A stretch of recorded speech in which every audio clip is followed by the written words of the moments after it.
kita lah mulai streaming atau enggak gua atau kan di upload. Sok siap bareng 1 2 3. Assalamualaikum warahmatullahi wabarakatuh. Halo, selamat pagi semuanya. Pagi. Nah, khususon kepada penghuni keramat. Penghuni keramat, halo. Halo. Setelah 1 tahun kita kembali lagi ya. Alhamdulillah kita baru mulai di hari ini awalannya, Kang. Oke, ya. betul awalan. Gimana? Pada sehat? Nah, kita absen satu-satu. Nah, untuk Ona Salatiga ada hadir. Halo, sahabat ada kembali. Jawa Tengah ya? Jawa Tengah. Terus dari Tasik Kang Agung. Halo Kang Agung. Ibu ketua Bu Ajeng, Rekanita Ajeng ada hadir sama rekan Aji ya, iya. Ketua Tasik. Yuk. Terus absen dari Garut. Siapa dari Garut? Ya, Pasi, hello. Selamat pagi, selamat sahur. Dan rekan-rekan nitanya, rekan dan rekanita. Kalau di itu bagiannya rekan sama rekanita. Oh iya, ada salam, titip salam sama bertanya dari Hana Farida, masih dari Garut. Bertanya, salam Kang, assalamualaikum warahmatullahi wabarakatuh. Salam Kang, saya dari grup Keramat Garut. Nah, ingin menanyakan kapan sih Keramat dimulai lagi? Nah, alhamdulillah doa Teh Hana tercapai sekarang. Alhamdulillah ya bisa kembali. Terus ada lagi, Kang, ini kan kita partnernya bukan dari penghuni Keramat ya, ada juga dari S3 atau Satria Sunda Sakti. Selamat pagi, selamat bersahur untuk ketua pusat kita. Siapa, Kang? Pak Yudi. Pak Yudi atau Kang Yudi. Nah, terus salam Alvin, Yunda, Emra, Kang Aten.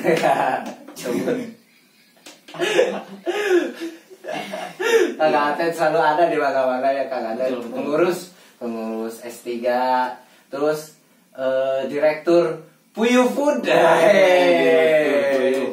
Puyu Food sekarang ikut support di Keramat ini, alhamdulillah. Jadi tidak Keramat, tadi ada apa? S3 Puyu Food. Terus YPP Almaseli. Hello Salma. Ayo, santriah tercantik di muka bumi. Terus ada lagi kan? Cukup. Nah, sekarang ya kita memulai, alhamdulillah sudah memulai lagi kembali Keramat. Nah, waktu itu Keramat itu singkatan apa kan? Tahun kemarin Kajian efektif rasio cermat. Nah, sekarang kita mengambil jadi Kersa. Kersa kalau di Sunda itu bisa ya. Bisa. Mau melakukan. Nah, Kersa itu kan Kersa. Nah, kalau di Keramat ini Kersa itu jadi singkatan, yaitu Keramat Sahur. Kalau ke cewek beda lagi. Apa jadinya? Kersa teneng nikah sering akang.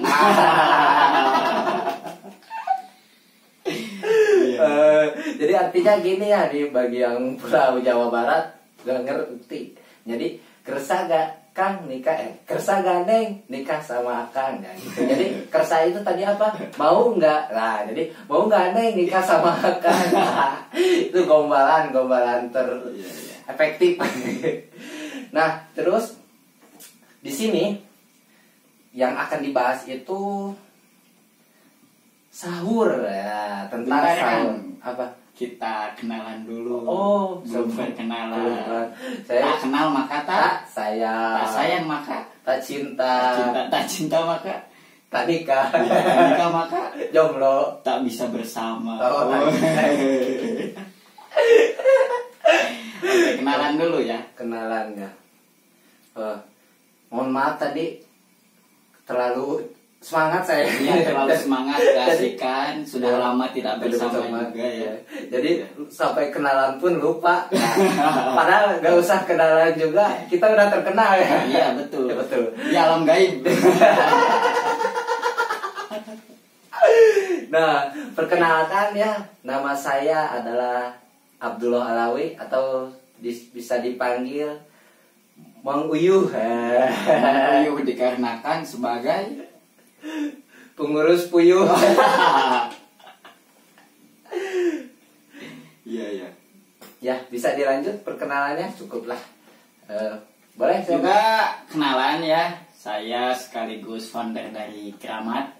Masya Allah. Nama saya Asep Sahrul Muharram, juga dipanggil sebagai Kang Prabu, yang akan memandu podcast kita kali ini, yang mudah-mudahan ilmunya bisa bermanfaat setelah setahun lamanya ya Keramat dibentuk, dan senantiasa memberi edukasi serta ilmu juga manfaat-manfaat untuk senantiasa produktif di kala pandemi, juga bisa senantiasa aktif di kala jengking.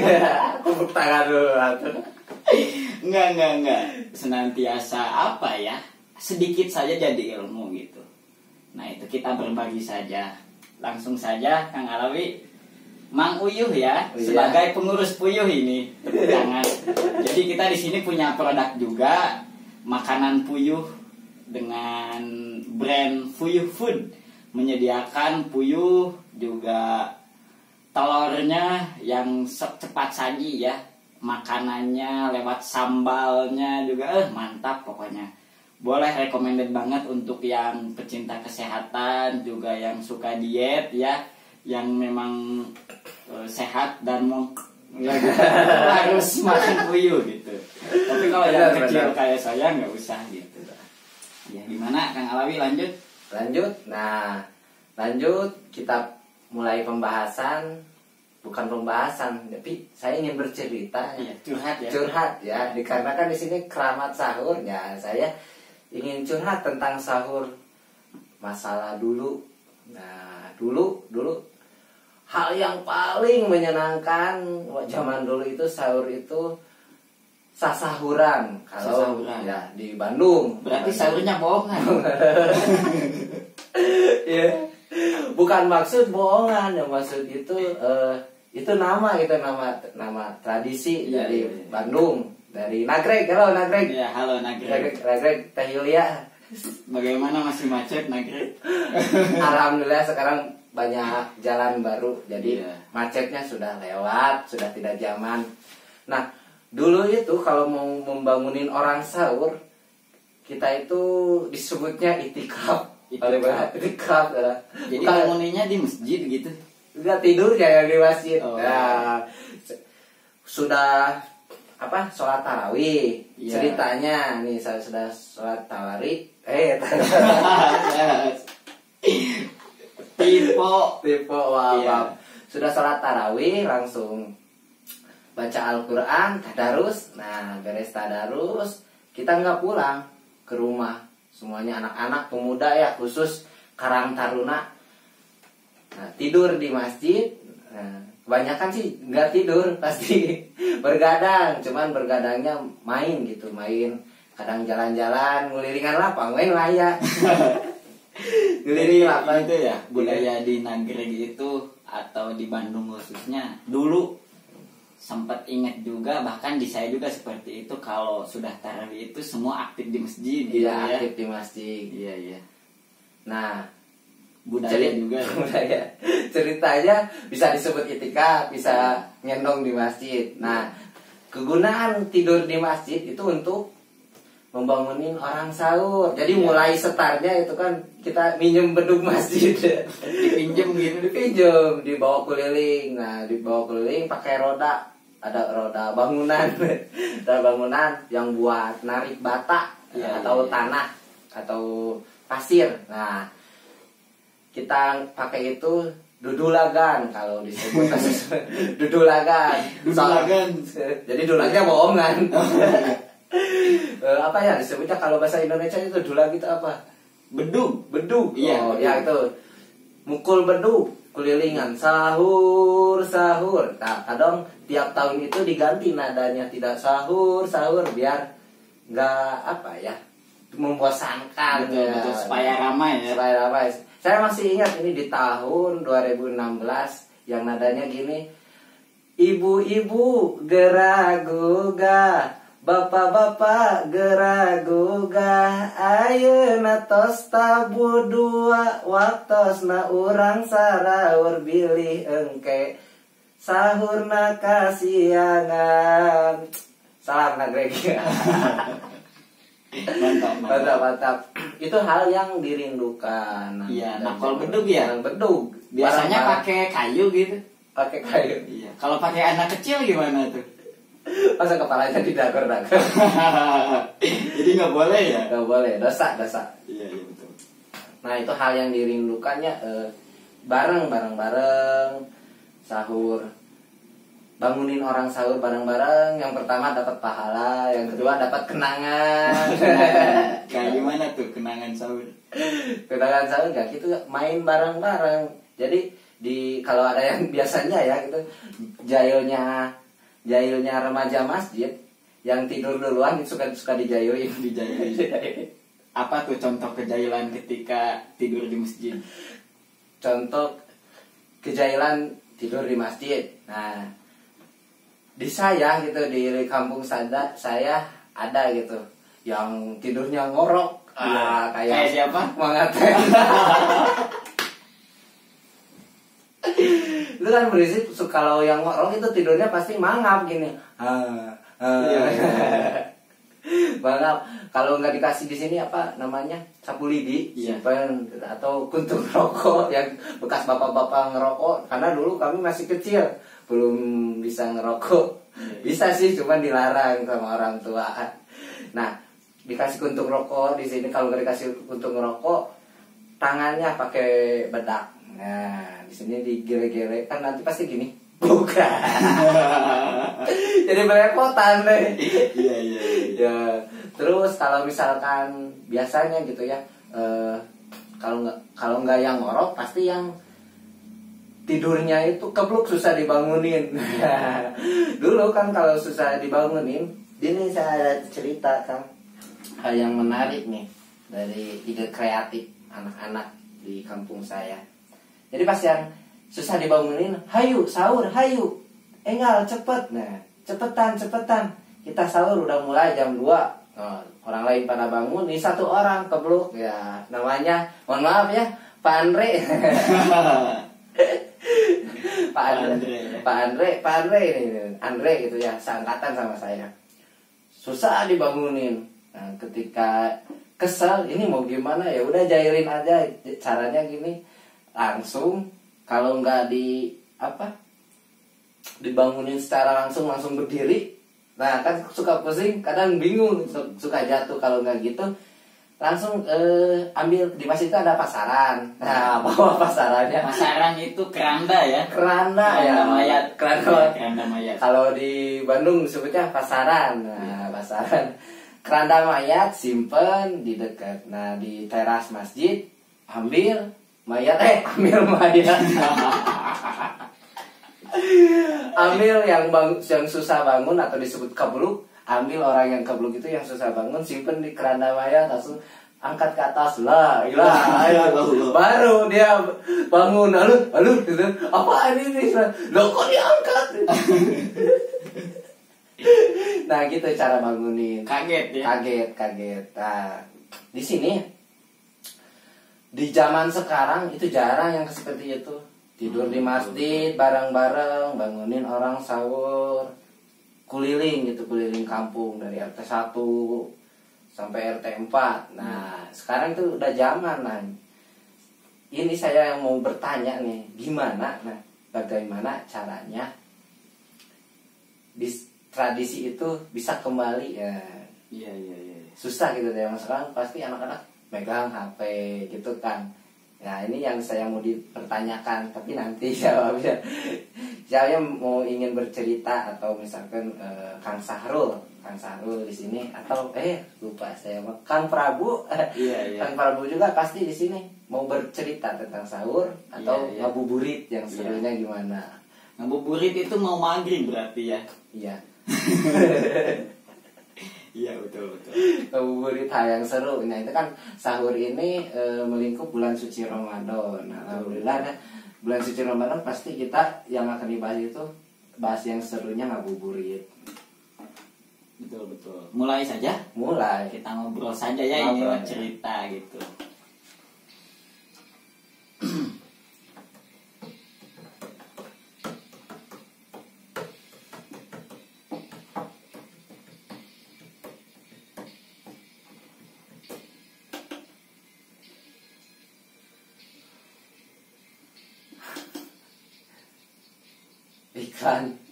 Iklan dulu.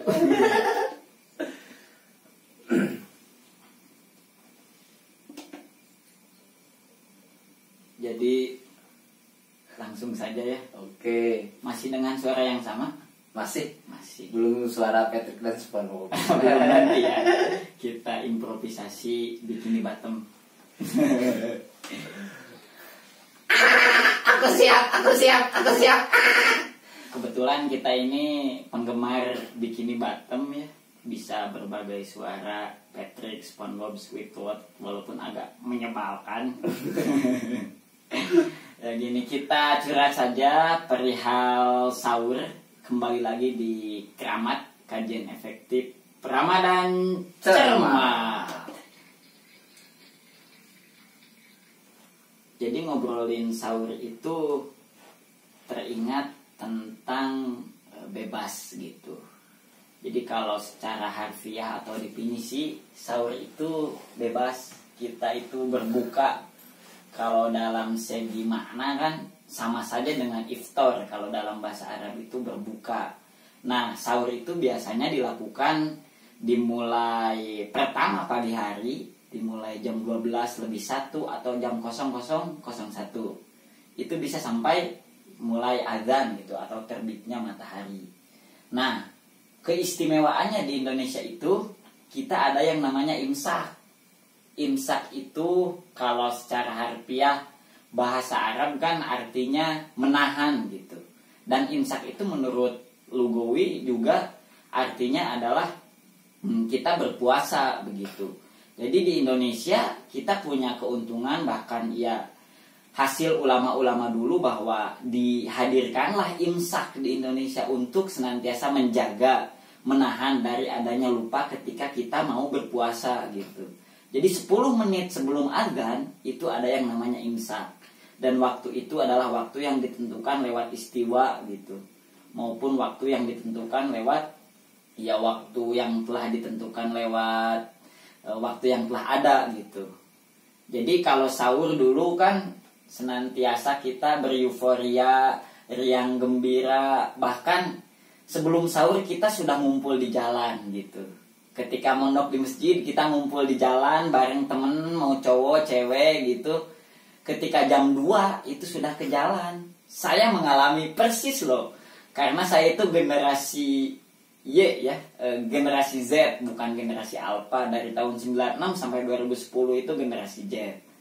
Jadi ketika kita mulai jam 2 atau dini hari kita sudah keluar rumah begitu. Riang gembira ke jalan waktu kecil itu sampai ada petak umpet, kita main petasan, bahkan kita ngebangunin orang yang belum tidur, dan itu menjadi kebahagiaan tersendiri untuk kita. Beda dengan ya kontradiktif dengan zaman sekarang yang telah ya kita diserbu atau maraton teknologi begitu. Jadi kehilangan tradisi atau bahkan identitas kita sebagai warga negara yang berhegemoni untuk senantiasa gotong royong, senantiasa berinteraksi, itu pupus lewat yang namanya teknologi. Sesama keluarga sudah jarang untuk bersapa. Ketika kumpul itu main HP mulu. Bahkan iya sampai-sampai kita lupa ketika azan datang, ketika teman butuh. Nah, ketika sahur pun terbawa-bawa gitu. Kita selalu ya bangun tidur aja. Yang diperhatiin kan handphone gitu. Bukan Al-Quran, Masya Allah kan? Bukan hafalan kalau di pesantren gitu. Nah, pada umumnya ketika sahur sekarang, kita sudah kehilangan identitas kita sebagai manusia yang senantiasa bergerilya bersama begitu. Nah, mau dibawa kemana entitas kita sebagai hak warga negara yang berkebangsaan, yang senantiasa bersama, bergotong royong, membangunkan sesama ketika sahur gitu. Karena sahur sendiri adalah perintah Rasul gitu. Perintah Nabi, perintah junjungan mulia, the leader of leader. Itu panutan kita. Loh kok kenapa sekarang sahur itu susah untuk bersama gitu. Susah kolektif. Bahkan sekarang itu lebih so sweet ya. Iya. Ngebangunin lewat handphone gitu. Alarmin dong, bangunin dong beb supaya aku bangun itu bisa dibangunin. Memang ada kerjaan ya kan. Iya, maksudnya kita kehilangan untuk berinteraksi gitu. Karena pengalaman pun itu lebih enak ketika lewat langsung kan daripada hanya lewat handphone gitu. Dan pacaran ya lebih baik ngebangunin bersama gitu ya daripada lewat handphone gitu. Itu perintah Rasul dalam hadis Imam Muslim ya, bahwasanya wasaharu fa'ina fi sahri barokatun gitu. Rawahu Imam Muslim dalam hadisnya. Jadi harus kita semua itu ya, fasaharu itu segat jamak kalau di dalam ilmu nahwu atau ilmu bahasa Arab. Kalau jamak itu diperuntukkan untuk banyak. Begitu Rasul merintah kepada kita untuk senantiasa sahur semuanya ya. Semuanya itu untuk umat Islam, umat mukmin yang beriman. Begitulah toleransinya Al-Quran, begitulah toleransinya hadis dalam ya memerintah kepada umatnya. Allah pun maha toleransi, Mang Uyup. Iya. Jadi ketika kepada umat Islam dalam Al-Baqarah ya ayat 183 yang berbunyi, ya ayyuhalladzina amanu kutiba alaikumussyam. Ya ayyuhalladzina amanu, hei orang-orang yang beriman, itu kepada umat Islam loh. Gitu. Kalau kepada umat non-muslim beda lagi pembahasannya. Jadi kan hei apa tadi? Ya ayyuhalladzina amanu, Ya, hei orang-orang yang beriman. Berarti gitu. kalau bukan orang muslim berarti tidak hei. Iya, Tidak hei. tidak hei, itu tidak hei. Tidak hei. Tidak hei. Maksudnya anjurannya hanya kepada umat Orang Islam Islam saja gitu. Nah, kepada non-muslim Allah pun sangat maha toleransi begitu. Jadi ya ayyuhan nasu inna khalaqnakum min dzakari wa untha. Itu contoh di dalam surat Al-Hujurat ayat 13. Hei manusia yang ada di muka bumi, berarti cakupannya itu kepada seluruh manusia ya, yang tanpa sekat, tanpa agama. Jadi kalian itu dianjurkan